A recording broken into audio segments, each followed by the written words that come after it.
எரிபொருள் QR பிரச்சினைக்கு தீர்வினை வழங்கும் முகமாக சற்று முன்னர் விசேட வாட்ஸ்அப் இலக்கம் அறிமுகம் செய்யப்பட்டிருக்கின்றது. அந்த வாட்ஸ்அப் இலக்கத்துடன் கூடியதாக என்னென்ன தகவல்களை நாங்கள் வழங்க வேண்டும் என்பது தொடர்பான விரிவான விளக்கங்களும் வழங்கப்பட்டிருக்கிறது.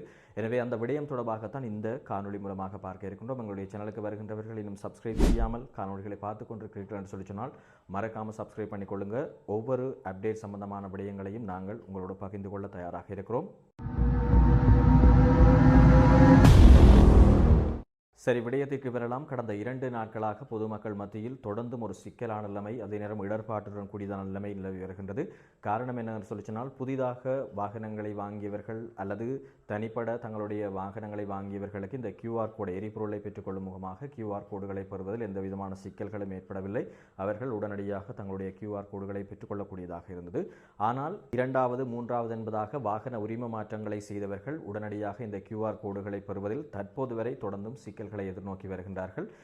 நேற்றைய தினம் அரசாங்கத்தினால் விசேட அறிவித்தல் வழியாக இருந்தது. நேற்று முற்பகலுக்கு பின்பதாக இதற்கான தீர்வு வழங்கும் முகமாக உங்களுக்கு அறிவித்தல்கள் வழங்கப்படும் என்பதாக. ஆனால் நேற்று வரை அது தொடர்பான இந்த தகவல்களும் வெளியாகவில்லை. சற்று முன்பதாக இந்த பிரச்சனைகளை எதிர்கொள்பவர்களுக்கான தீர்வினை வழங்கும் முகமாக விசேட வாட்ஸ்அப் இலக்கம் ஒன்று அறிமுகப்படுத்தப்பட்டிருக்கிறது. அந்த வாட்ஸ்அப் இலக்கத்தினை நீங்கள் இங்கே ஸ்கிரீனில் பார்க்கக்கூடியதாக இருக்கும்.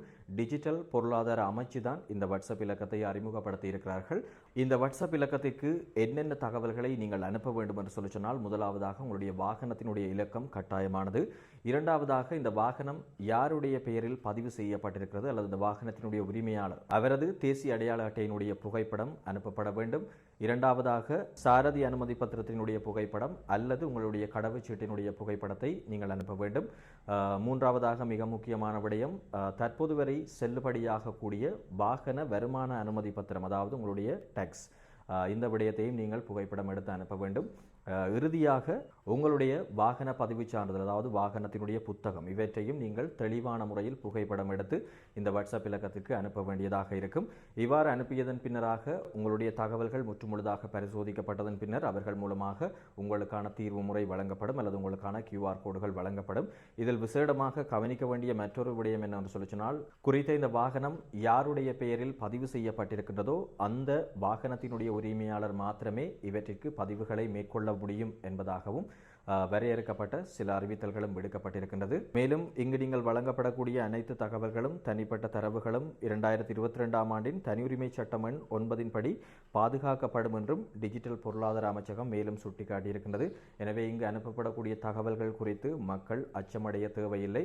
ஆனால் விசேடமாக நீங்கள் ஒரு விடயத்தை கவனத்தில் கொள்ள வேண்டும். இந்த வாட்ஸ்அப் இலக்கம் தவிர்த்து வேறு எந்த இணையதளங்களுக்கோ அல்லது வேறு எந்த வாட்ஸ்அப் இலக்கங்களுக்கோ அல்லது வாட்ஸ்அப் மூலமாக வரக்கூடிய தேவையற்ற லிங்குகளுக்கோ இந்த தகவல்களையோ அல்லது உங்களுடைய இந்த விடயங்களையோ பகிர்ந்து கொள்ளாதீர்கள். இவ்வாறு பகிர்வதன் மூலமாக உங்களுடைய தனிப்பட்ட தகவல்கள், தரவுகள் திருடப்படுவதற்கான வாய்ப்புகளும் அதிகமாக இருக்கின்றன.